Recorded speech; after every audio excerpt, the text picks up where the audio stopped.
Yeah. So talk to me about the Bahamas, dude. Like what happened? Oh man, this episode of the Moto Academy podcast is brought to you, Dave, by drinklmnt.com/AJCat330. I just went on vacation to the Bahamas, got back late last night, and thank God for Element because otherwise I would have been a dehydrated mess. So on the way there, Yeah. the plan was, and thank God like everybody bailed Yeah. and nobody went because everybody would have been pissed off. Okay, hold We on. Didn't bail. I had a conference in Vegas, so Oh, did you were in Vegas? dude, it was absolute worst time. But yeah, sorry. Continue. So, so I invite everybody that I'm friends with. Nobody ends up saying yes, which Allie and I are like, oh, you know what? Maybe this is good. Like just me, Allie, Millie. Let's keep it simple. That's a good way to And spin so it. Yeah. we just nobody likes Nobody, me. nobody likes you. I mean, it's karma. It's finally coming. It's catching up to me. Uh, We were like, let's do 3 nights. Let's keep it super simple. 3 nights. We get a flight from Bradley in Connecticut to connecting in Charlotte, and then Charlotte to Nassau in the Bahamas. mhm. And our first flight from Bradley gets delayed by just hours and hours. So we're sitting there. The plane froze. There was like an auxiliary that keeps, Mm, the pipes and everything like good to go, so the plane doesn't yeah. just freeze. Mhm. And auxiliary turned off. Plane froze, and we just were there for hours. So we missed our connection, and we missed every connection that could have possibly got us there. So we Mm. ended up actually staying the night at Rob's house in near Charlotte. Okay.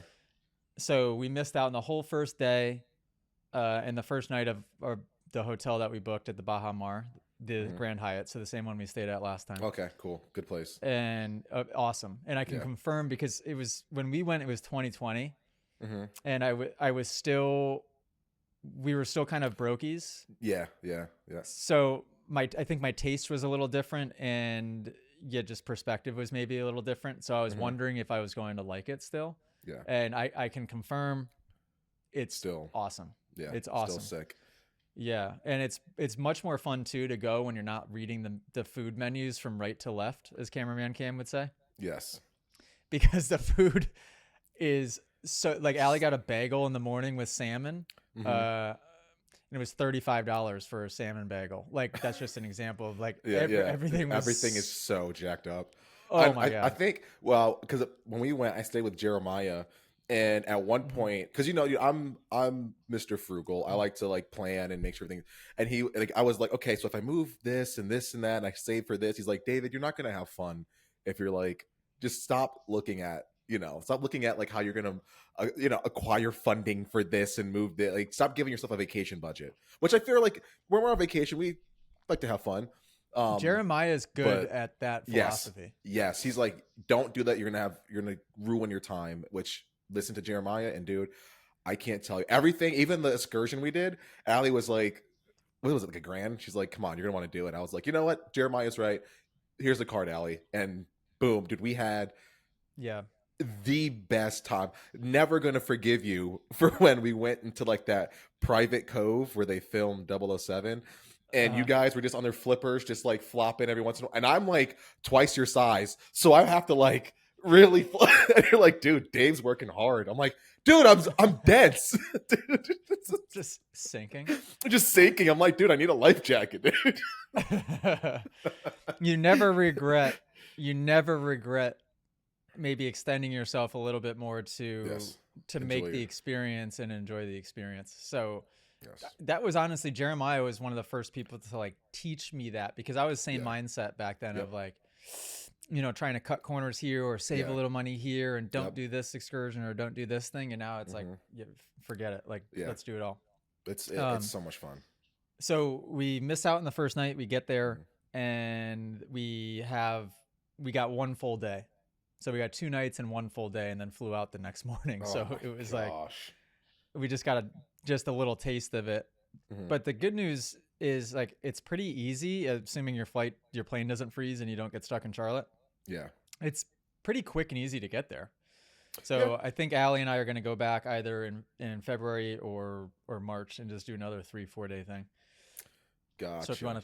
if you want to go to that one, I love the Bahama people, by the way. Like something about island people.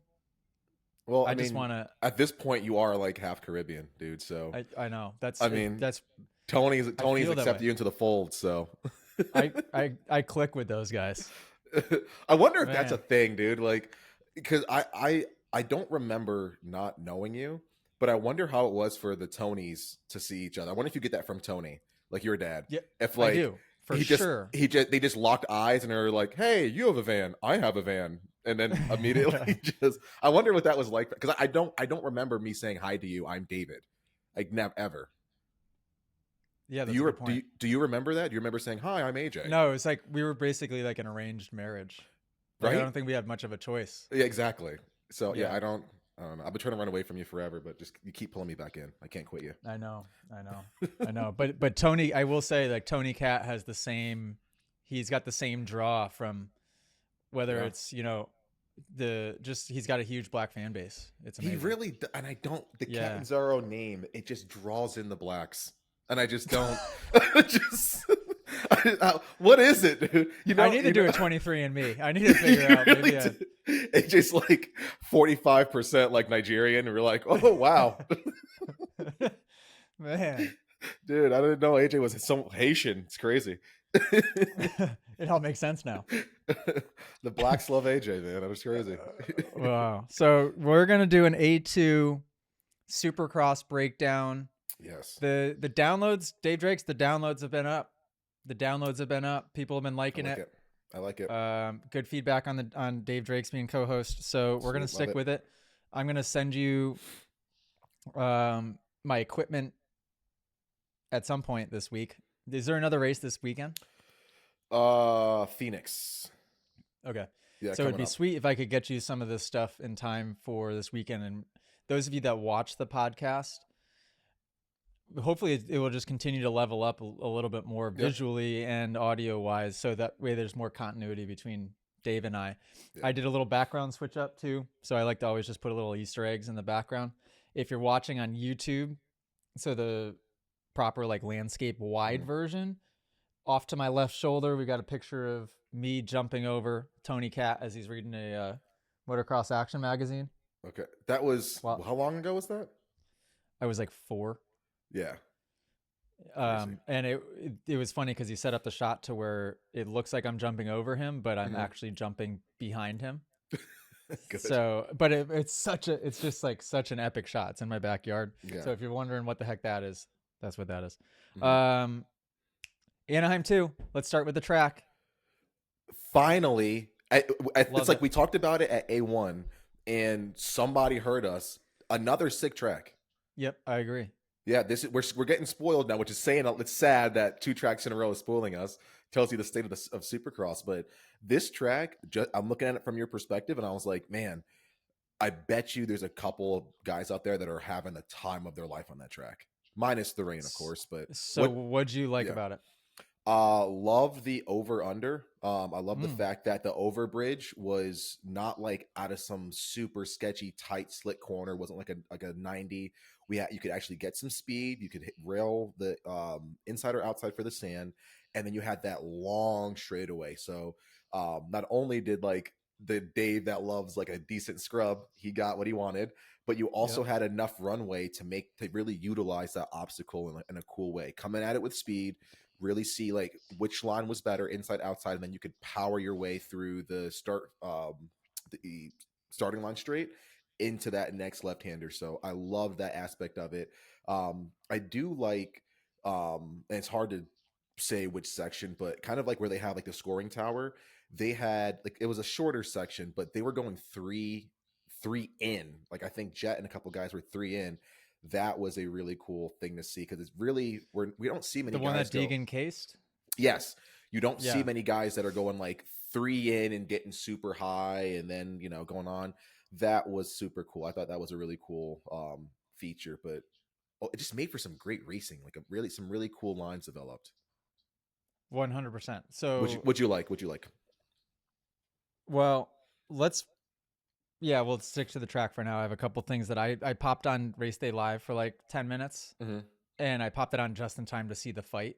So I'll Ooh, talk okay. about that in a second. But the track, I did the over under was sick Yes. because Yep. guys were like getting nasty on it, which was cool to watch. A lot of the times it Yes. was like by accident, it seemed Mm-hmm. almost. Mm-hmm. Um, but it was really cool because ton of passing opportunities right after it, like based on how well you greased the Down. backside Yes. Yep. and got your drive down the backside. You Mm-hmm. could even there was even guys like I think Tomac passed Webb around the outside. There was people that were Mm-hmm. like passing guys on the outside Yes. right there just because they were getting such a good drive.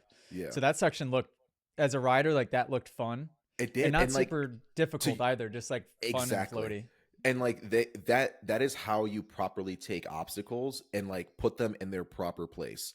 Like having a sand corner into an over under, and then you have a straightaway. Like it's like it really highlights like how cool those different sections can be when you piece them together. It's kind of like a puzzle, right? Yeah. But when you Yeah. do that properly, man, like you said, who would have thought someone's getting past top elite Supercross on the outside in a sweeper? Like, but when you set things up, we have that amazing jockeying of position, like so many places for action and passing, and it just makes for such a dynamic track, man. I love this, and I hope they continue on with it. Yeah, so props to them. Next rhythm was cool. There you could Yes. go Yep. either option over, jump over the Mm-hmm. inside, or you could go around the outside, and guys were doing both. Mm-hmm. Um, Left-hander after that was pretty sick. Guys were railing Railing. that turn. Yes. I felt like the triple Yeah. should have been probably like Oh, bigger or or closer closer. Yep.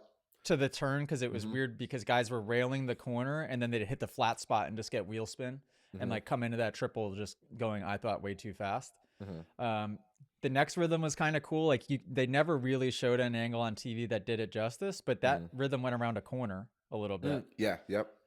So it was like three table over two, something like that. The Single into the table corner. the table over was pretty big. The Yeah, it table looked over before it. the single, yeah, like hitting that, I was like, man, I hope they're going to continue to keep doing it with like the little rainfall they had. But yeah, everybody greased it well. But it was like that was one moment where I was like, I know, like, say what you want, being in the industry, you kind of like get desensitized to this stuff. Seeing that table over into a single, I was like, oof, that'd be hard. I was like, that's why I'm not pro, because being like super high up there, landing on the brakes, single, and then into like that left hander is like, that's where I would be carted off in the hospital. Well, then you had to single into the corner and then try to get set up for the Big, the the hardest three jump on in. the track, which was the 3 in. Yep. And so for those of you that watch, the way they do tracks is you have 3-footers and you have 5-footers, and that's the height of the obstacle. The takeoff of that 3 in was a 3-footer, so it was a small one. And the reason it was so difficult, and I was amazed at how honestly guys were, especially in the 450s, just like doing it in the rain like it was nothing. It's insane. But that's where custom transmission comes in because Mm-hmm. they can use first gear in that And corner just and really get yeah. that pop.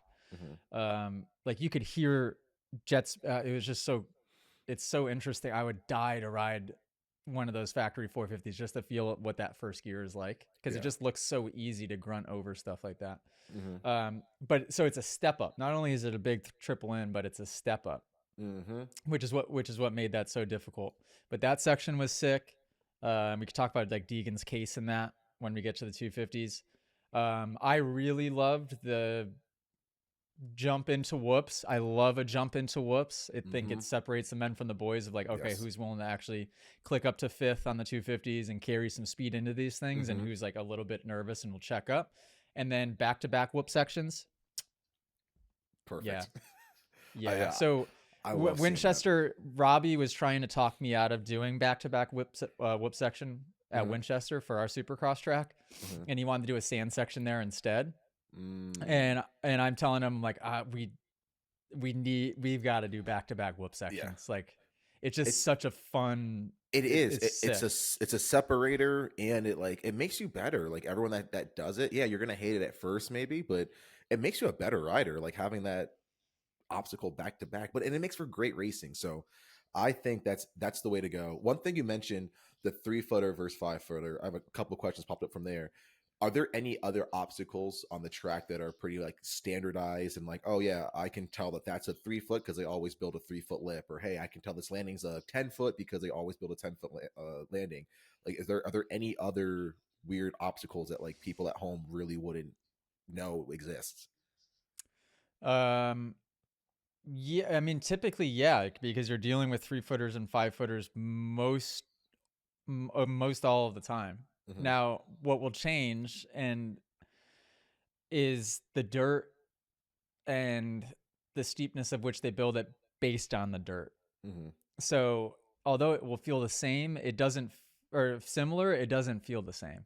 That's why all Mm, triples feel a little bit different. And if you yeah. watched like very first lap of free practice and you saw guys hitting the triples for the first time or the finish line for the first time, you're still going to have guys mistime it because it's always a little bit different.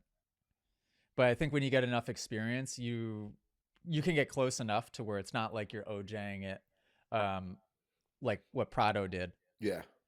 You know, although that yeah, because even that was a table over two, the one that he overshot and then Yeah. launched himself into the berm, wasn't Hmm. it? Yeah. So table over twos, even that, when you're quadding something, theoretically it's this. I mean, it's the same. Usually, it's the same distance, so you Yeah. know how fast to go.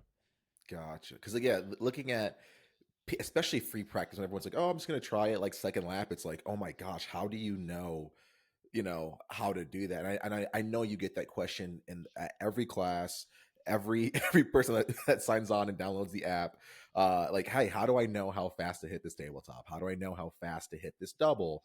How do I start to judge that speed?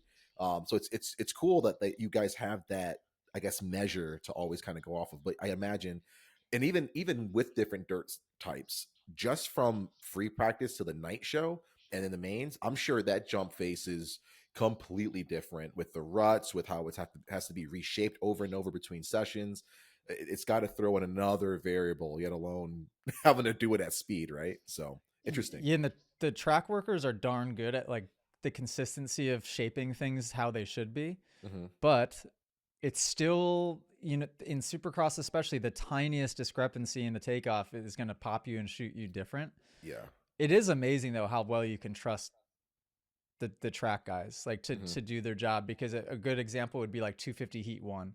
So you ride the track in time qualifying, you have like 3 hours of a break, Yep. you don't get a sight lap before your first heat race, and then if you're that first gate drop in 250 heat 1, you're going a million miles an hour blind to Yeah. hitting a brand new completely freshened up track. So you're Hmm. basically like putting your life in the hands of the people that prepped it, Yeah. Yep. and hoping that they did a good job and it's the same as last time you saw it, That's which scary is really, work. Yeah. yeah, really scary. But like, yeah, same thing with like 3-ons.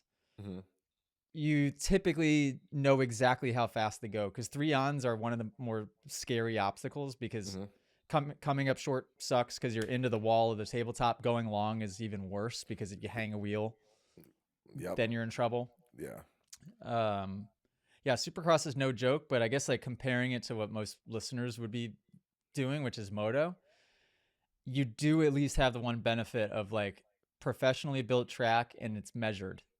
So where a lot of times, people listening to this are riding just random tracks that you're learning a jump that you may not have anything exact to compare it to. Hmm.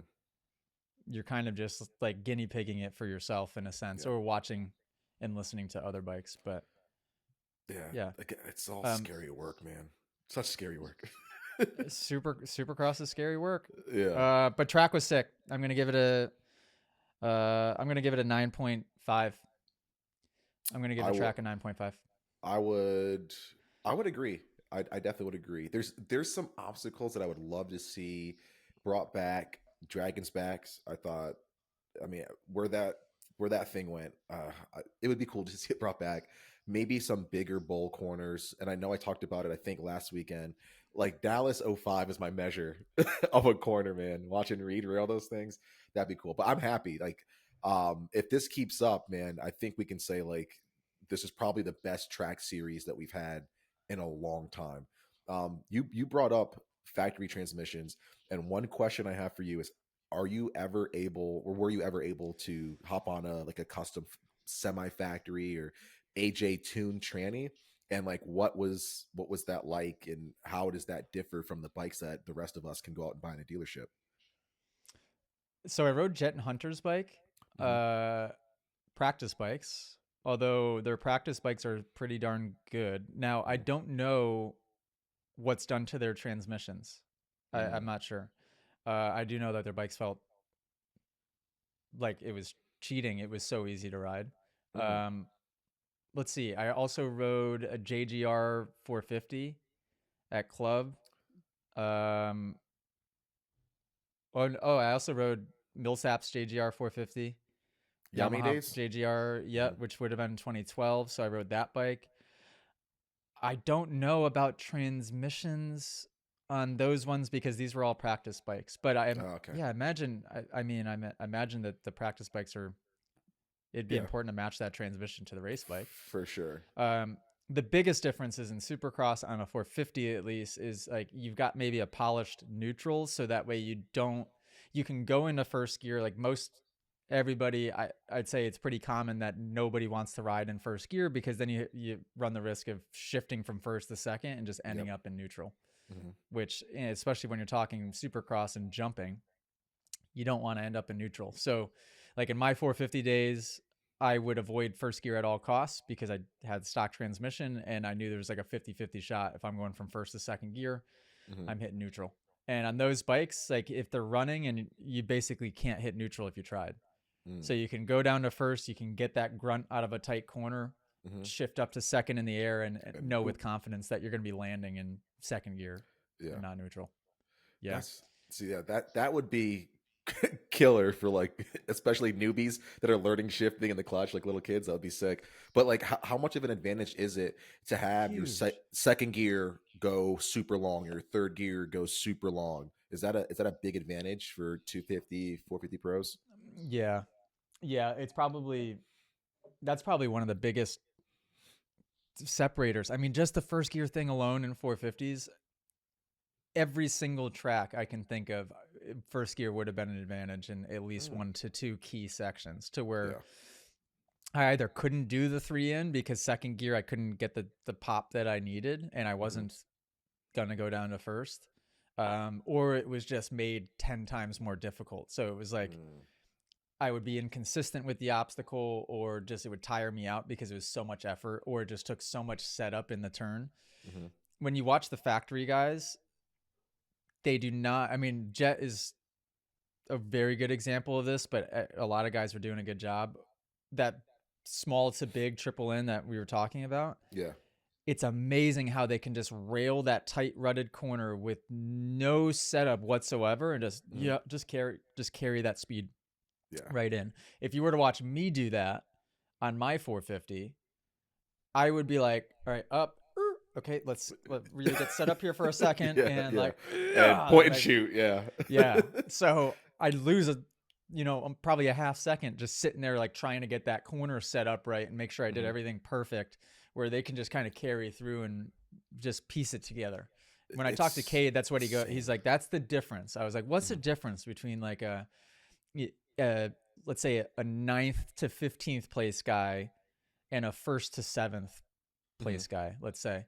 And he goes, they just carry a little bit more speed everywhere. And I know that seems like an obvious answer, but it's like Yeah. it's not an obvious connecting the dots of like, okay, step 1, step 2, step 3, Hmm. where when you watch me ride a supercross track, a lot of it looks mechanical in the sense that like, okay, and breathe, okay, set up, turn, all right, and go. You know what's funny And is he I can see that wheel turning when you the way you ride. Like, oh, I know exactly what he's thinking. He's like, watch that corner. Okay, we're inside. Elbows up. Okay, here we go. I, Yeah, that's so because you funny. have to, or you get yourself killed. Yeah. That's why it's so interesting when I watch the top 450 guys, especially just Yeah. like attacking every inch of the track the whole time, and it's like, man, it's so hard to do Yes. that.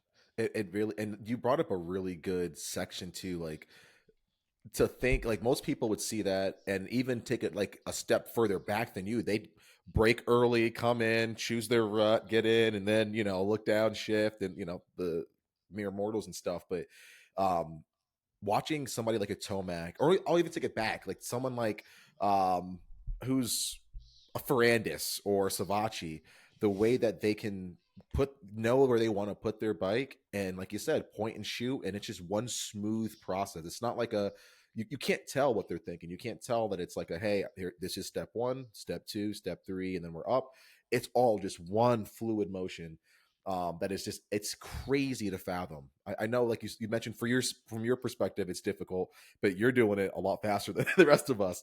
And just to think like that on your motorcycle, that is a super talent, man. That's like superhero level stuff.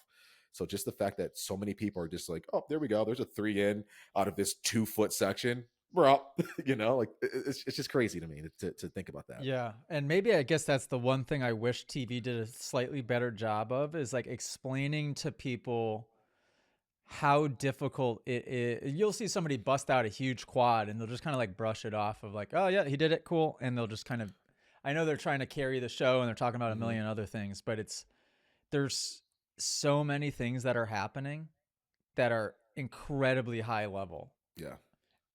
And I just, it'd be cool if they took a little bit more time to explain why and why certain things are so difficult. Um, but yeah, so track 9.5, 250s. Let's talk 250s. Yes. What, so first of all, time qualifying, uh, fist fight. And by fist Yes. fight, I mean just the craziest contorted headlock of Ever all seen, time. dude.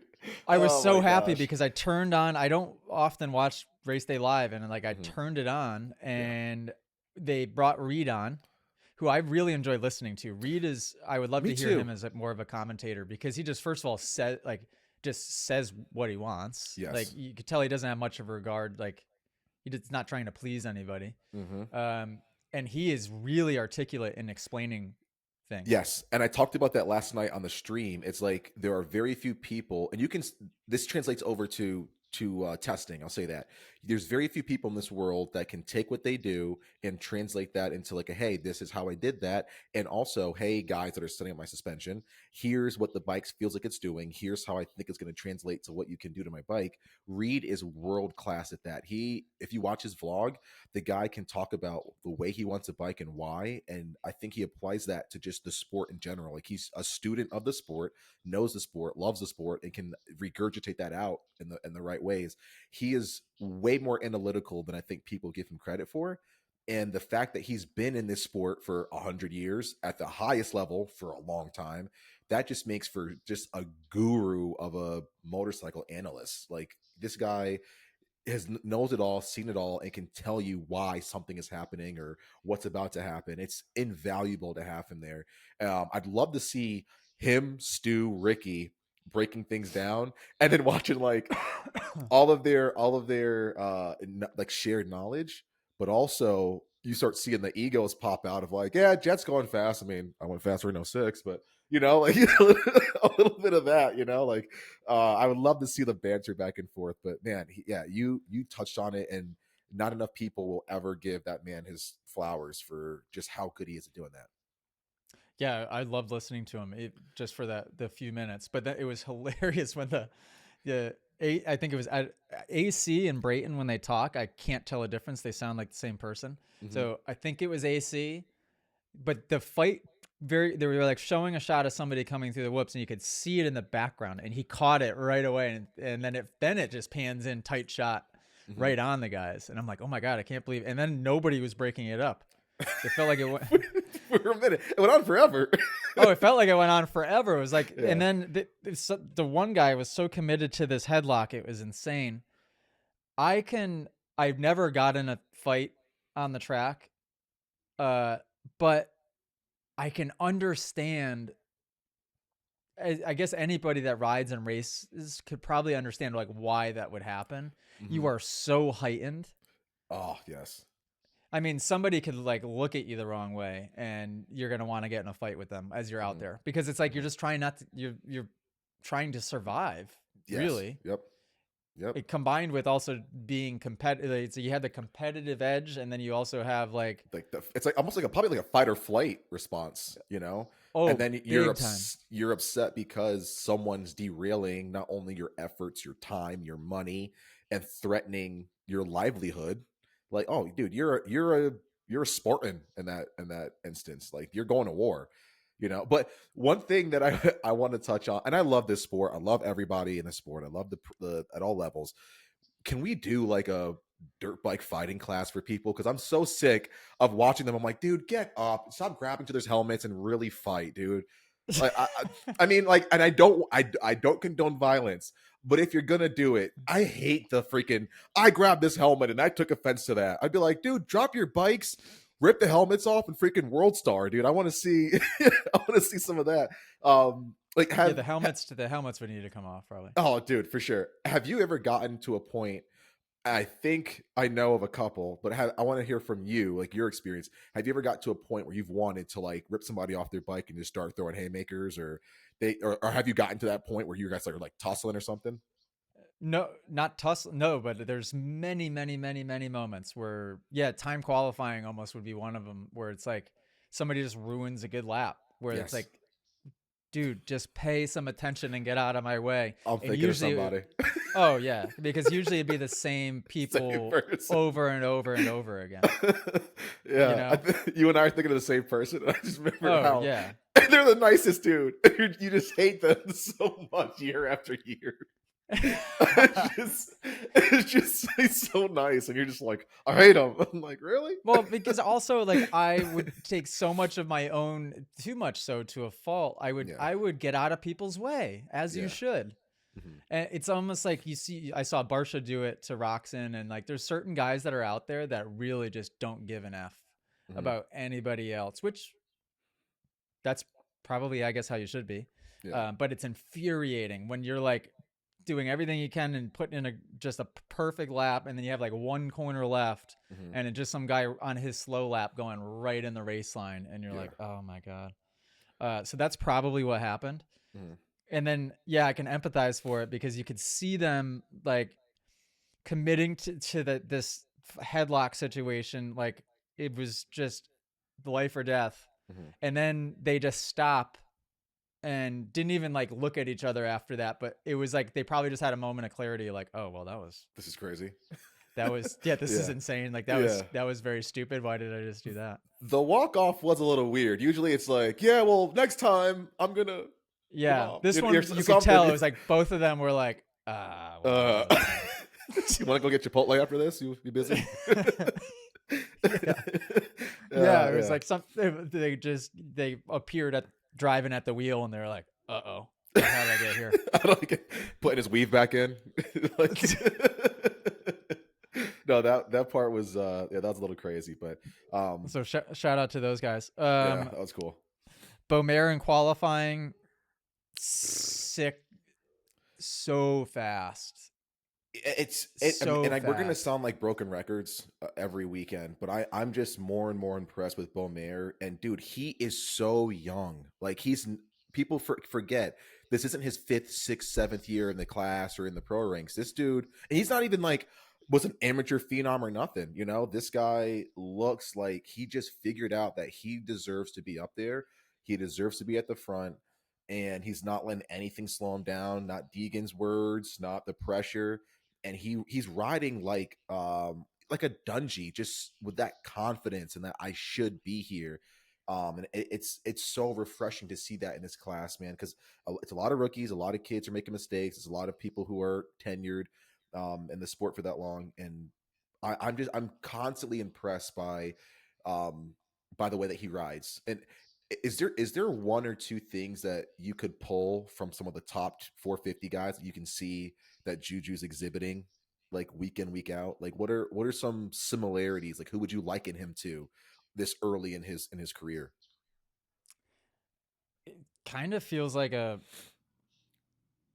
more aggressive, flashy riding style version of like a Dungy, in the sense of like he just Yep. sort of. I get the vibe that he's going to be the guy that's just there all the They time. all the that's that Yep, we're thinking the same thing. Yeah, Yep. doesn't get pulled into the drama.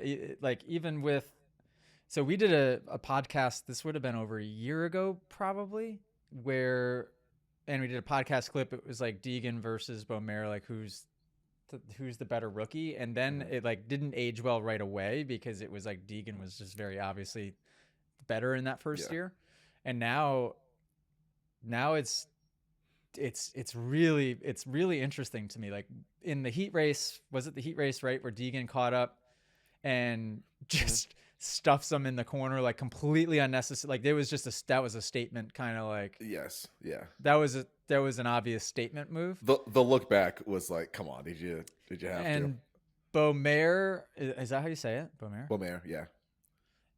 No reaction, so it seemed, Hmm. at all. And then had the opportunity on the first lap of the main event to kind of give it back. And he Hmm. did. He said, "Hey, I'm here." Like Yep. he made very slight contact, but it wasn't done in like an emotional, I'm going to freaking T-bone you. If we both go down, we both go down, Yeah. which a lot of guys would have done it in that way. Yep. He just did it as in like, "Hey, I'm here." Yep. Did it like so he didn't endanger himself or didn't do anything stupid. Yeah. Um, just calculated, Yes. really, really calculated. And Smart.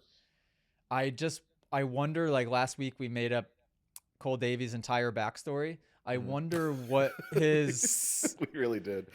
I wonder what his, parents are like, and kind of what I know he was a jet ski. He was good on jet skis, but Yeah. it's like I want to know. I'd be so curious to know more about that background Yeah. and how he was raised and the way that he thinks, because his mentor is Davey Millsaps, who Great was person. my mentor in Hmm. 2012 when I was the same age as Beaumare is now. I was Hmm. 17 turning 18. I was on a KTM, Hmm. kind of like honestly a lot of the same type of situation, and I wasn't ready. Lot less cooler gear. I'll say that. I was not a And fan of your no, what was gear I set. wearing at the time? I think Fly, you were probably. fly. Yeah. Yeah, no, my bike was cool that year, Bike was but sick. Yeah. the gear, the kits were not it. Mm. I wasn't ready. Yeah. I wasn't ready. It didn't matter what Davey. I lived with Davey, and I rode. So I literally lived with him Hmm. and rode with him every day. I just I wasn't ready. Like it didn't matter what he told me. It didn't Yep. matter what I was surrounded by. It didn't matter what I was seeing. Hmm. I was living in my own world of like I didn't believe Hmm. certain things were possible, Hmm. and I wasn't ready. And it's obvious that like when you watch Beaumare, he has this baseline level belief that like Yes. he's got that quiet confidence of like, yes, this is where I belong type of Yes. Yep. deal. And Yep. those are two completely different riders. I was riding out of like fear and Desperation. desperation. Yep. Like what do you think would have changed or needed to change either before or during the time of Davy for you to really take that opportunity and I guess be Beaumare esque where you would really use it to its full potential? Like what were some things that you think were holding it back or that needed to be swapped out? I would have needed one consistent figure to help me rewire the way that I thought. Mm. I think there was a lot of people that came in and out of my life, Mm-hmm. and probably more that were causing damage Yeah. than helping. But even those that helped, they wouldn't stay for long enough for me to have Mm. to be able Those building blocks, those pillars. to change my way of thinking. The way Yeah. that I described like my whole career from the time I was 14 till 28 was each year was like a reset, and Mm-hmm. not a good way. Each year was Mm. like there was no momentum, there was no like compounding learning factor Mm-hmm. going on. It was like I would try one thing, Mm-hmm. sort of half-ass, but sort of try it, and then when it didn't work, I would just like scrap everything that I did, and Mm. then start from scratch and try again with different people, different strategy altogether. And so like when I stumbled upon Davey when I was 17 turning 18, and he was amazing because he was at the peak of he was teammates with James Stewart. He was on the Mm. podium every weekend. Yep. He was on the podium, like he was killing it, and he was taking the time to not only do all of this for free for me, let me ride at his house for free, train with him in like a very private environment. I can't remember exactly, but I want to say it was literally just him and I. Mm. Um, I think it was just him and I. And he tried and tried, even though he was right in the peak of his career. And Yep. I wasn't getting it. I wasn't getting it. I would love to have him on the podcast and talk with him for a while about it, Yeah. because I know he was just literally pulling his hair out, like, Yeah. just because he was able to, and he spent enough time around me to like see that the I had the The a lot of the potential, the pieces in things. Yeah. place. Yep. Yep. Yeah, but mentally I didn't get it. I didn't Man, get it. what advice would you give to families out there who have somebody who wants to be an AJ cat and take it further and then be a bull mare? Like, what are some things that they can put into place now to kind of prevent them from going through, I guess, that tumultuous period you went through that prevented you from really actualizing these opportunities? Well, easy answer is that the mental side of it is not a percentage, it is the entire thing. The entire thing. So now the hard part is, where do I even start with that? Well, get inside of the Moto Academy app and read the books that I've read, hundreds of books in the last couple of years, and I've vetted like where you can begin for a beginner of like, okay, how can I start to figure out how to think? A great book for that is Mindset by Carol Dweck, because it talks about growth Yep. mindset versus fixed mindset. Mm-hmm. And it's a very easy way to understand the fundamentals of the difference between the two. And I was fixed mindset in everything, like a belief that I was born with a certain genetic build, and I was couldn't advance beyond that, and I Mm-hmm. was um, intelligent in certain aspects and not in others. I was talented instead of like just building skills, Yeah. where to like the illusion of talent is just it's skill building. Mm-hmm. It's teaching your child, or yourself for that matter, like you got to start with yourself. Mm-hmm. You have to learn how to think. It's the biggest separator. And when people watch it on TV, it's like The Secret. It's The Secret. I mean, Yeah. it's right there in front of all of us, but Mm-hmm.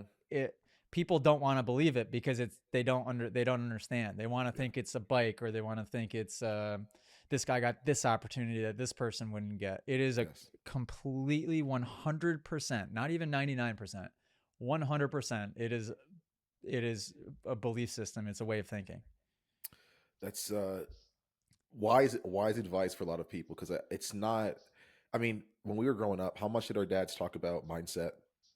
They were like, "You better My dad twist talked that." about luck, Yeah, my dad mentioned like, "Hey, you just need like to be good more luck, bad luck. talented." Yeah, yeah. He's like, "Hey, twist the throttle, dummy. We'll worry about mindset later." You know, like that's literally, that's literally it. But yeah, it's such a.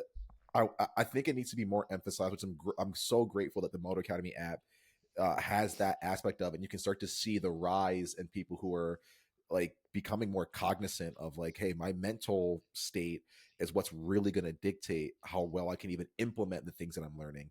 But yeah, the app is so like rife with just people that are of that same mindset who want to help each other grow, and it's a great resource to get that process started and take you into it. So Yeah, like people in a yeah. transition period to where like Yes. they're either ready for it, or they Mm-hmm. didn't know they were ready for it, and all of a sudden like something clicks where like Dylan Miller is a great example of it, one of our Mm-hmm. new amateur sponsored athletes in the app. Mm-hmm. I just watched a YouTube video that he made where he showed the transformation of him on the bike in the last Mm. 3 or 4 years, maybe even Yep. less than that. And it's Yeah. like, it doesn't even look like the same Completely person. did. Even the thumbnail that he used, you could like just that Right. alone. It's like, This versus like perfect. And it's oh, like, holy yeah. cow. It looks like 2 different years, 2 different people, 2 different classes, 2 different parts of the world. Like it's not even the same person. Yeah, it was awesome. And he's super young. He's a Yeah. teenage kid that, and when I asked him, I said like, what made you, how did you do this? And he goes, honestly, I started following Moto Academy stuff, but I was 1 foot in, 1 foot out. He's like, I would try some of the things, but I wouldn't try all of it. Mm-hmm. He's like, so I was learning, but I didn't really make a full commitment. And he goes, then I broke my back really bad. Mm. And he said, I have a decision. I either need to stop riding, or I need to do this the right way, not make excuses, and just go Mm-hmm. all in and do it the right way. So he decided from that moment to dive in with 100% commitment. And Yeah. it was like, that is what clicked in his head. And I wish I could have had that wherewithal as a teenager to Mm-hmm. be able to have that level of commitment. And he just started watching the videos, and piece by piece, feet, knees, hips, I mean, one thing at a time, just checking it off the list and working on it. He started Mhm. reading all of the books in the mastermind. So like he dove in 100%. Yeah. And it takes the mental light bulb going off and the switch for that to happen. Um, and for me, I haven't even got a chance to test it in a racing environment yet because my Mm. mind started to change and I started to really rewire mid-season, honestly, in my last year of racing Supercross, which was 2023.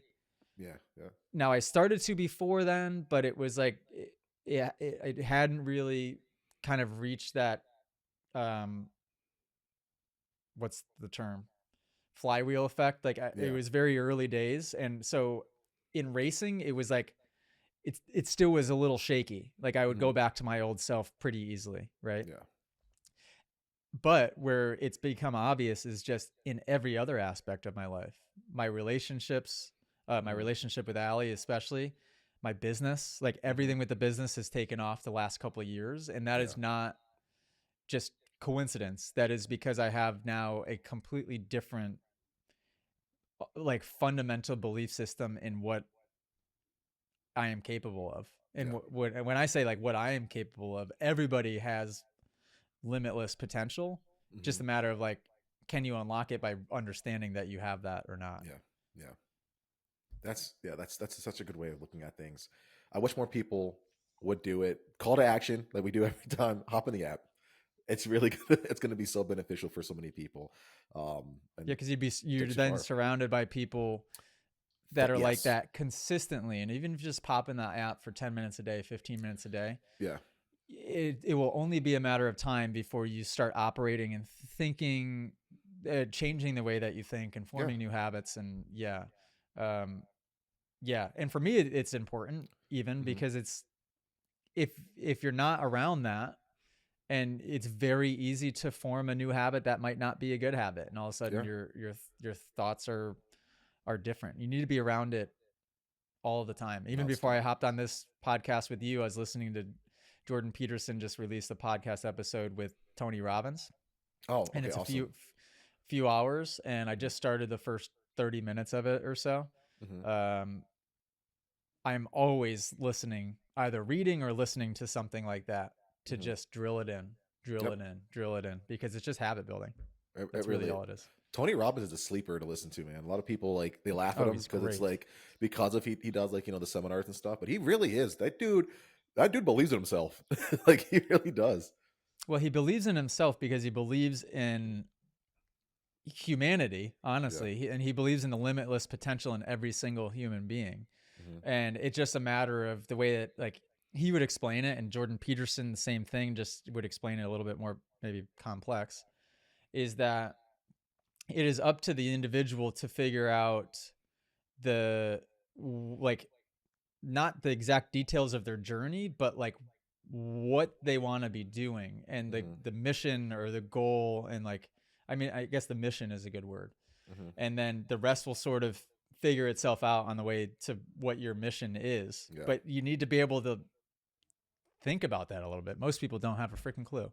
Yeah. You know, Yep. most people are just trying to survive day to day and just make ends meet, and they don't, Hmm. if you ask them like, hey, what do you want to be doing in 20 years in your perfect world, what would that Hmm. be? 99% of people would not be able to answer that. So it's like, okay, well, if you Yeah. haven't even started with that, like how do you How we expect? gonna, dude? I get that question. If people ask me like, "Hey, Dave, I want to, I want to do your program, but like, how do I become a top level mechanic? I want to have a gig in the industry." They'll just say that I want to have a job in the industry. I'm like, all right, great. Like, what do you think you're good at? Like, where do you see your talents being applied? Like, what's your dream? Oh, I don't know. I just want to be in motocross. I'm like, all right. Do you want to be an accountant for a race team? Do you want to be a sticker guy? Like, what do you want to do with like, where's your journey? Like, where do you want to have? At least give me like fuzzy remnants of what you think you might want to get into. That would be super helpful. But so many people, and we help them get there eventually, obviously, but so many people don't have that even minutely defined, which you should. You're not going to know the whole picture, like you said, but you need to have some semblance of this is where I would like my life to go. God's plans are always different for whatever, but I definitely I think you need at least a little bit of at least a little bit of piece of the Yeah. puzzle, you know? How you get there, who knows? But you can at least have a direction. Yes. Yep. Um, For don't sure. know what we were talking about before that, but I guess like to bring it all the way back, like Mhm. when I was 17, turning 18, working with Davey Millsaps, I didn't have direction. Yeah. I was 2 years or 1 year past reaching the goal of being a professional dirt bike rider, which was kind of like the thermostat that I had set for myself Hmm. from the time I was young. Never adjusted it, never put thought into like what happens when I turn pro. Didn't even think about that. Yeah. You know, it's like, holy cow, if I could just go back in time and just be like, Yeah. wake up, you dummy. Um, but Yeah. I'm obviously grateful that I went through so many years of just being unconscious and silly that now I can. That's why I enjoy speaking on it and Hmm. helping people like wake up a little bit and realize that you you can do whatever you want to do. Yeah, and Yeah. Tony Robbins is unreal. I mean, the Yeah. studies they've done, Johns Hopkins and all of these very, very good universities have done studies on his 4 day and 7 day seminars of like the physiological changes in these people. Hmm. It's not from antidepressants. It's not from psilocybin mushrooms. It is just from changing your state of mind Yeah. uh, for an extended period of time each of these days. And by the end of that 7 days, like they now have completely new hardwire, like just software in place, Yeah. and they're a different person.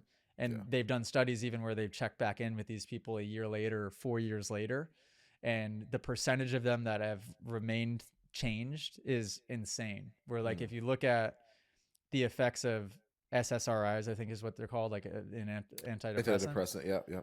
they basically don't work. Um, they basically don't work. I mean, the Hmm. percentage, the the the the data on it is horrible. Mm. Um, and that's how this interview starts out, is they talk about some of the studies done just with what he's doing at these seminars, being up on the stage and creating that environment there with thousands of people. Yeah. It's incredible. But anyhow, geez Louise, we're off track. Dirt bikes. So dirt bikes. Now we got 7 minutes left to talk about all 250s and all 450s. Great. Man, Uh, holy cow. Can we talk about after Deegan took out Beaumare, yes. the case save? Can we talk about the case Oh save? man, scary stuff. Scary stuff. This is the He did first it so year. well. This is the first year we're starting to see a little bit of like Deegan doesn't really make those kind of mistakes. Um, and I think this is like the first year where Deegan's. I don't think his confidence is rocked, but I think he's more aware that like, oh man, like these guys are getting faster behind me, you know. And I think it. My take on it, which you might disagree, is that it's starting to put just a little bit of a heat, applied to him. Can he handle it all day? For sure. We saw it. He won. But I think these little mistakes that he's making, it's like, I think he's aware that he's got some fast competition now, you know? Yeah, I think the evolution of a belief can go from like maybe ignorant belief of Mm, like I'm the man yeah. to like, because it hasn't really been tested yet, Yeah. to then you get tested a little bit, Hmm. and then you might have some doubts, you might ask yourself some questions, and then like when Yeah. you come out of that, like now we're really got a stable Yeah. belief going. Yeah. Yeah. Because you saw like Jet go through that. Hmm. Deegan's kind of like maybe starting to go through that or is going Yeah. through that. Um, but that was a scary situation. So like to explain to those listening what happened, to go triple in that section, you have to see bounce Yeah. because you need to create as much compression rebound to get that pop as possible. Yeah. But right before he got to the transition, he started to slide out. So as he was sliding out, he's not only breaking forward drive because he's breaking traction, but he's losing pop. Hmm. So he, instead of going up, now he's going kind of just going to push straight and lawn dart himself through, Yes. which even in a normal rhythm situation where you're just jumping from 3 foot tall to 3 foot tall, Hmm. still not a good situation to be in, but really bad when you're going from 3-footer to 5-footer. Yes. But he did for how quickly that happened. What did he do? Immediately pulls the clutch in. If you watch it back, pulls the clutch in, taps the rear brake, Yep. levels that bike out, and just plows into it front tire first. That is Yep. the only reason that Deegan saved that. Had Yes. he have not tapped the rear brake and lofted And the front because he was afraid, he would have ended up in a perfect frame case situation, but it would have yep. been, Endo it would have City. Yeah. created an Yep. absolute slingshot. So Yeah. those watching, I don't care how steep, the steeper, the more important this is, how scary it is, you will be in a better situation if you land front tire first when you're casing a jump. Yes. Everything in your brain, even as I'm telling you this, it doesn't compute. It doesn't make sense. People are like, front tire first, that doesn't make sense. We've Yeah. always like either been taught or just instinctively Yeah. just lean back, loft front end, like if you're gonna case something, right? Yep. But 100%. thank goodness he didn't. He plowed into it. It still created a little bit of a kick, but he was able to kind of like push through, and just bounce his way out. Yeah. But really good on him. Especially, it's even worse when you're short, and him not being a tall rider, like he doesn't have the legs to absorb any of that Yes. impact. Yep. Yep. You land a little front end high if you're a short guy like that, casing a steep 5-footer, you're gonna get absolutely pogoed because Yep. the seat will hit you in the butt before you know for it. sure. For sure. Yeah. That's not a place. That's not a place you want to be. But he handled it very well, composed himself, and he had that reset where he was like, "All right, made a mistake. We're still business as usual." Didn't let it fluster him. He didn't ride over his head afterwards. So that was great. One thing I do want to talk about is you mentioned traction. How are these guys getting traction if they do have, a really brappy and long first gear, or just tons of power like Tomac with a 100 horsepower 450? How do these guys get traction to do these things? Because I'm watching it, and the way that they're coming through corners, at corner entry, corner exit, cornering kind of like off camber-ish to carve a face. How do you guys get traction? It is so frustrating that I want to throw my TV. What are they doing? Yeah, I mean, I don't, because I see the wet stuff and I'm like, let me slow down a Nope. little bit more. So then what that Yeah. does is it creates like you're going more from 0 to 40, and Yep. you get worse wheel spin because you're not carrying the momentum. I guess Yeah. the one thing that they do amazing is they still commit to a level of just roll speed around the track to where they're not having to get going from super, super slow again. Yeah. Right. Yeah. Sometimes it's riding in a taller gear. Sometimes it's feathering the clutch a little bit more just to harness the traction and control the wheel spin a little bit better. Yep. It's no joke. I mean, there's nothing worse or more scary than riding a Supercross track and having it start to rain just enough to where you're like, well, I still have to do all the freaking jumps, but now I got to do them when it's greasy and raining. It was like the last year I did Supercross Tampa was like that.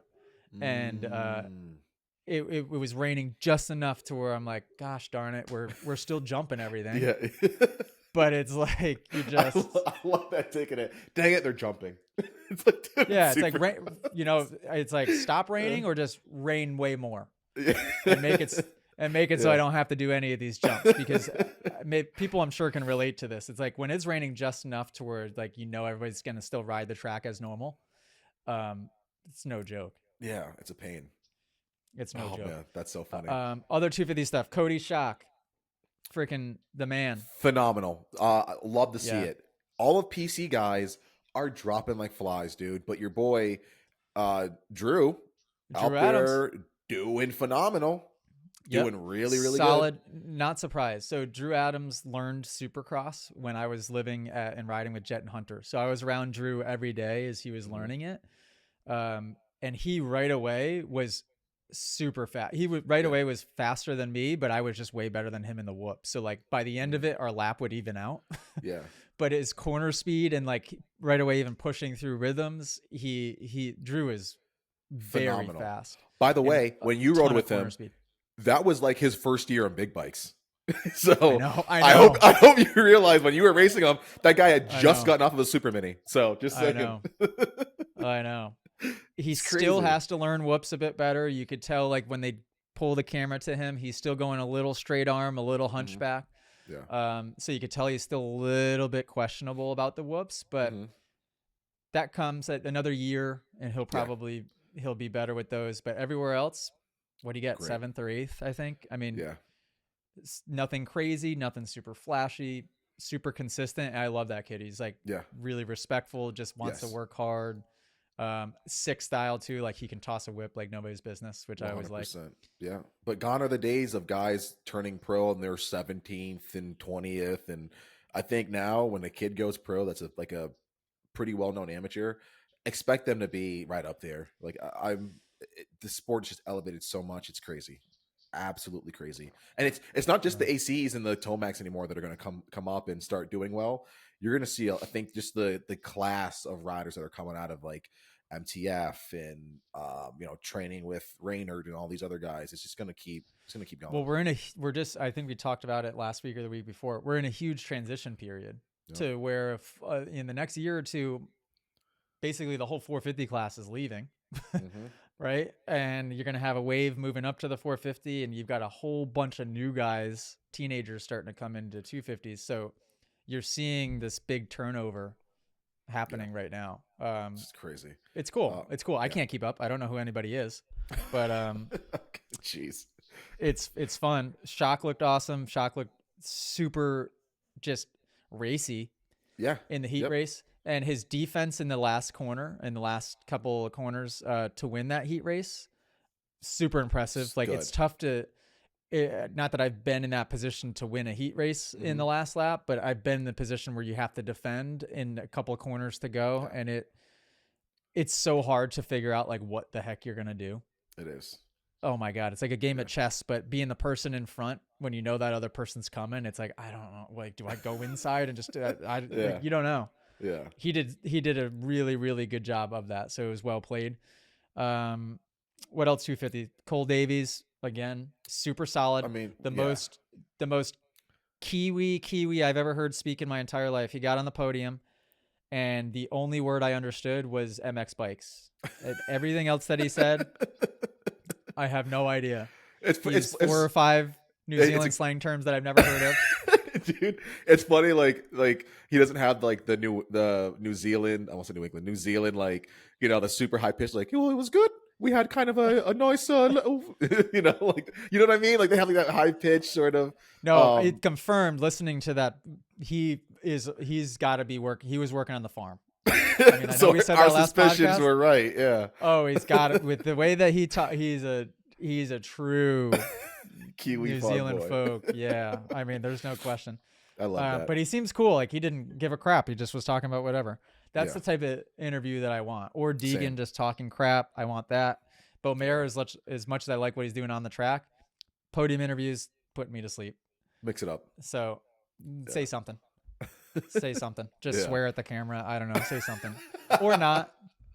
I guess it doesn't matter if you're doing well. It doesn't matter. But it does, because make an impact or do something. I don't know. That's why my hope at the beginning of like my jet partnership was like, oh my God, he's all in on Moto Academy. We're going to be able to create so much change and do so much to give back. And the better he started to do, the more he distanced himself from the average folk. Right. And the more mundane is she doing is Mary doing some dishes? Probably, dude. It's nonstop. It really. I'm like, hey, gonna go record. She's like, all right, cool. I'm gonna start a jetliner in the living room. If you know, is she playing the drums? She's got a band in the other room. She's got a band. Oh my gosh, too funny. But yeah, I love when they just lean into something. Yeah. Show us the personality a little bit. Let us connect with you. Yeah, because otherwise, I don't know. I just like just give me something. Just give me something. Jordan Smith, endos in the whoops, was going wicked fast in the whoops. Oh, dude, that bummed me out so bad. Like I want to see that Triumph team absolutely crushing it, because the bikes are cool. They sign all the cool riders.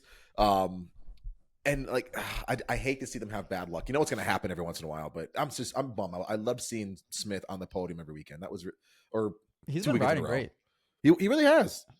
He has good technique. Like his whoops he's so good in the whoops. Yeah. Which makes sense, because the way that I learned how to hit whoops a lot with Colleen at MTF. Yeah. And Colleen's, I mean, she was ruthless when it came to us learning whoops. Like if we Yeah. let off coming in, you did not want to feel the wrath of Colleen Millsaps if you let off. If you cut Mm. throttle for a second coming into the whoops, it was like she was breaking out the whip and just smacking you. Really? It was, So like yeah. leading up, like if you came in third gear, half throttle or something, you had to that or more. Yeah, because a lot of people will come Oh, into the whoops and go, rut, rut, rut, rut, rut, rut, and they'll have that yeah. initial kind of cut throttle. Uh-huh. If you did that around her, she was furious. So it was like you had to come in and just stay on, which is so scary to do when you're learning Mm. whoops. Oh, for sure. But I will say, like MTF has produced two things: good starters and good Good riders and whoop. whoops Yes, for the yes, most they part. have. Yep.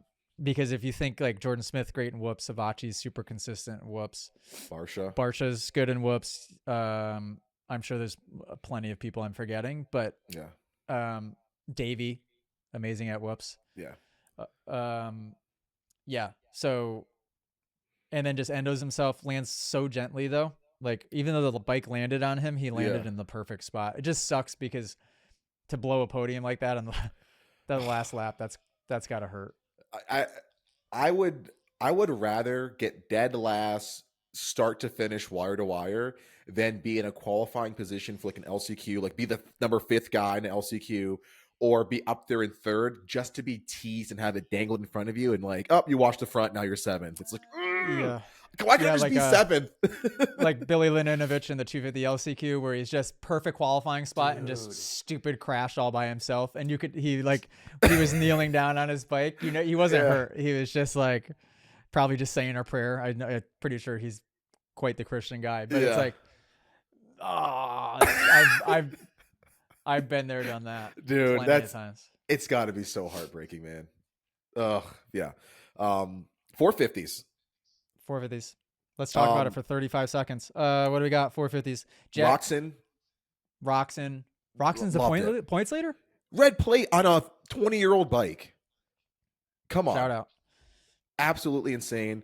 Yeah, Jet seemed like he pulled it together. I think we're seeing a bit more of a conservative Jet, if I will be honest. Dude's still crushing it. Obviously won, beat Tomac, but and Roxon and him and JA battled, which super great to see Anderson up front battling like that. Love the way the that guy track's rides. slippery. I mean, what's next weekend? Did you say Glendale? Yeah, Glendale. So great point. Remember a couple years ago when Oakland was just like a minefield, super slippery, very technical. You had to really be smart with it.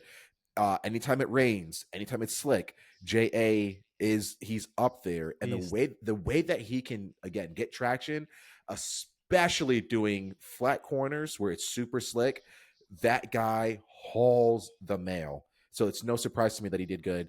I'm really shocked. I'm not shocked about Roxon's talent, but the fact that he's doing that on a Suzuki and is proving everybody wrong that like the bike's not bad and you don't really need the best of the best to be the best. Like it's you, you know, if your bike works well for you, great. But man, you points know, leader 3 races in. Who would have thunk? no one would have thought that. Yeah, he's pretty legendary. Legendary. But Anderson, yeah, when it's slippery. I do classes at his home track, Moriarty in New Mexico. Tough place, man.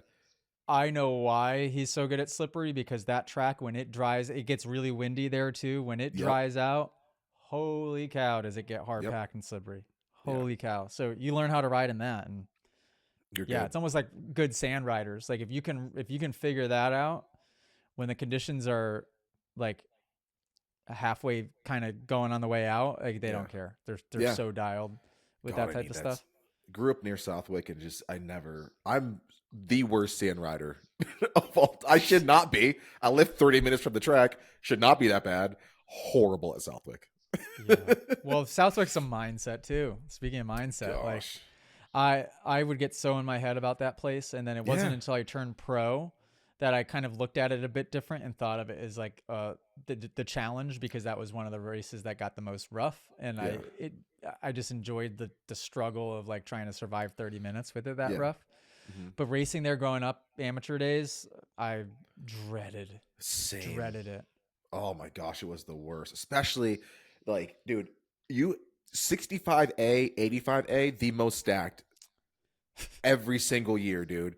I mean, I was not 85A back when you were, but holy crap, dude! Like, Oh, and you know for sure that my dad never had me on a sand tire.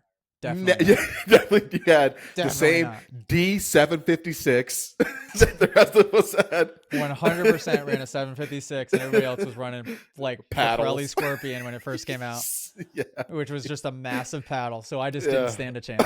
Yeah. Can we talk for 2 seconds about the whole like Myrtle Wasserman issue? Like, Yeah. dude, what's that about, man? I mean, you have first-hand experience of dealing with both those guys, especially at that level when it comes to that particular position. But like, what was that? Holy crap! Crazy is what it is. So yeah, those that don't know, Lucas was my agent for maybe two Year and a half. Yeah. years. Yeah. When I was partnering with Jet, Lucas is the one who facilitated the partnership with Jet, and so I know the Lawrence family really well. I know Lucas pretty darn well. Mm-hmm. Lucas mistreated me towards the end. There's no question about that. But I always empathize with the fact that like his focus was on Jet Yeah. and Hunter, Yeah. as it should have been. Uh-huh. I don't think he handled things right. But I understood. I was like, Mm-hmm. his focus got to be on them. And um, the one thing, as soon as I saw the whatever press release like coming from the Lawrence's side, Mm-hmm. I just thought it was fishy right away because I was like, why would this be public? Period. Yeah. Why would this be public at all? And my instinct typically is when I see somebody come out first, it's usually a red flag of some sort. It was like, because then it's like, yeah, I don't know why else would you do it other than trying to control a narrative. The narrative. Yeah. Because Yep. otherwise it could have just been kept quiet, didn't have Mm-hmm. to be public. It was almost like even when the GPF deal fell through, like the first thing GPF went and posted that Mm-hmm. we defaulted on the loan, which wasn't even true. And it's like Mm-hmm. they try to create a narrative. Yeah. And so usually when you see somebody come out and do that, like usually you have to be weary a little bit because it's like Yes. what's the agenda here? And then that was kind of confirmed when I saw Lucas's response. I was like, whoa, Yeah. what is happening? So I don't know. It sucks because either way it it's betrayal in a sense of like Lucas came here, or the Lawrences came here, like Lucas was part of their family. Yeah.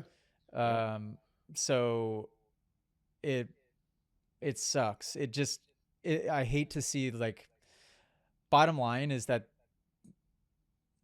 either it's status or financial greed that gets the best of people in one way, shape, or form. So Mm-hmm. this was betrayal on either, either money or some type of status thing going on, but usually the status is also involving money. So let's just call it money.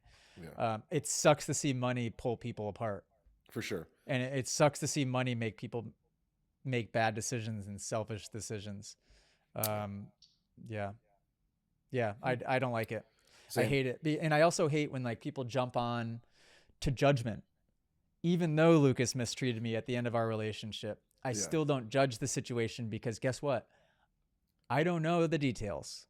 Yeah. And even if I think I know the details, I don't know the details because it's not Exactly. my life. It's not my situation. Yep. I've been judged countless times in situations where people thought they knew what was going on, And no clue. and they didn't have a freaking clue. I love what you said when we in our group chat is people are not inherently bad. They just act out of desperation or hurt feelings or something like that. Like people themselves are not bad people. It's just the circumstances they find themselves in make them do just not savory things. And I thought that was a really good summation of like your view on stuff. And it really makes it hard to be offended if you look at it like that. Yeah, because you could empathize. There's Yeah, varying levels of empathy. it too. Yes, yes, There's yes. people that will really seem bad, but it's Yeah. like when you dig into their life situation a bit more and see that like their reality is what it is and their perspective is what it is because of that varying level of unconsciousness, which leads to desperation and greed and all of these Mm-hmm. things. There, it's, I think it's like Pavlov's um, pyramid of like, you can only get to the next level once you've obtained like the survival of like, you need to meet your base level Mm-hmm. of um, food Yeah. and being able to like not die and have a place to sleep maybe, and then like a couple steps up, or the next step up from that is like status, right? Mm-hmm. Where you're in this now, you're in a hierarchy of status and trying to have the Yeah. nice vehicle or the nice house or the nice clothes for no Mm-hmm. reason. Everybody's on different levels of that. Yeah. um, and so I get it. I get it. I've probably made, even though I thought I was on the right moral compass the whole time, I bet you Mm-hmm. in the past I've made decisions that were self-serving, Mm-hmm.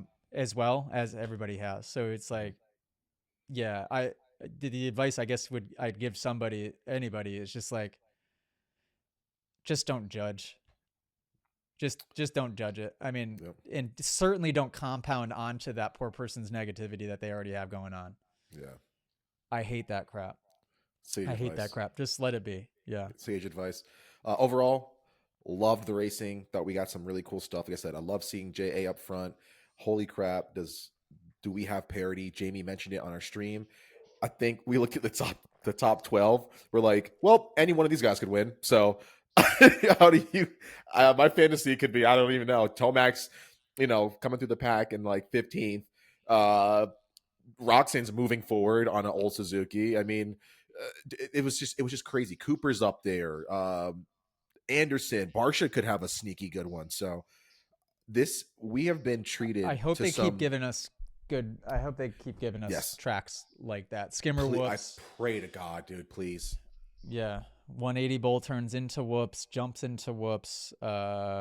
Because you saw it. I mean, you saw Justin Cooper get the whole Yep, shot. He had jump line in the first and second set of whoops. yep, It worked for a few laps, but then he just got eaten alive because it was just way slower. yeah, And same thing, like, you're not gonna see Cooper Webb. You're you're probably not gonna see Cooper Webb on the podium on a track that has two back-to-back sets of whoops like that, yeah, because he's not going to be able to skim them as fast. If well, I don't know if he was jumping or skimming, but if he was skimming, he's not yeah. skimming as fast as Jet. There's no way. Not going to skim as fast as Roxon. Not going to skim as fast as Sexton. Not going Tomac. to skim as fast as Tomac, Anderson. I mean, Yep. yeah. So it creates a separation, which I think is cool We from need my it. Yeah. perspective as a fan. I think Yep. it makes it makes it better. Okay. Cool. Well, what else? I think that's it. I gotta go. I also gotta go potty. Gotcha. Go You to flying out? flying out, going to Texas somewhere. I think I fly into Gotcha. DFW, Okay. Yeah, you're a couple hours from me. River Valley tomorrow. So shout out all my Texas people. I'll see you guys Sweet. tomorrow. Make sure you show up, and if you're Um, not in the app, please be there in the app because they got some cool things popping off. I'm telling you guys, you're gonna oh, like by the it. way, we'll end this shout out. Speaking of the app, Cade Clayson, sponsored Moto Academy athlete, Main got event, the baby. helmet in the main event. Main Yep, event. straight So through the heat. I didn't see the stoked. helmet on TV, of course, but it is a good piece of mind knowing that it was floating around there in the main event at some point. Exactly. That's awesome. All right, Moto Academy podcast. Thanks, Dave Drakes. Toodles. See you, buddy.